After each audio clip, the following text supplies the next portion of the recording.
Choosing a web host. In addition to buying a web address, an online business will need to be hosted somewhere. After all, a website is essentially a collection of graphic and text files uploaded onto a remote server so other surfers can access your files. If you don't have a web host, then what you basically have is a lot of files on your personal computer that nobody else can see. The first major choice that an enterprising business owner will have to make in regards to web hosts is if he or she would like a free or a paid web host. There are advantages and disadvantages with both. There are several disadvantages inherent with free web hosts though, the first being advertisements. The vast majority of free websites force ads onto their pages in order to pay for the hosting, which can be a major turnoff to visitors. There are some free web hosts that don't force advertising, but many of these close due to lack of revenue, since if people have the option to turn off advertising, most will.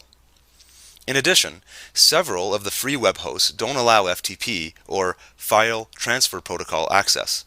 While this may mean nothing at all to you at the moment, once your online business really takes off, having FTP access means that you will be able to do so much more in regards to customizing and optimizing your website.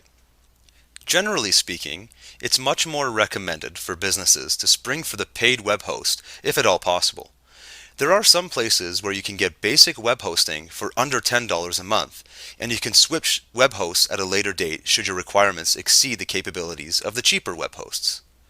Should you elect to go with a paid web host, the amount of options out there could compete with the number of stars in the universe. You can choose to be based out of your own country, go international. While being based in your own country may seem like the obvious option, if you're trying to appeal to an international crowd and your target is English speakers, being based out of the US is probably the best idea, even if you are located in another English-speaking country. You can choose to pay as little as $5 a month or as much as $500. It's worth your while to put out a good amount of research into the various web hosts out there before settling on one. A general rule of thumb regarding web hosts is that the old adage is true. You tend to get what you pay for. However, this doesn't necessarily mean that the $500 host will suit your needs better than a $10 host.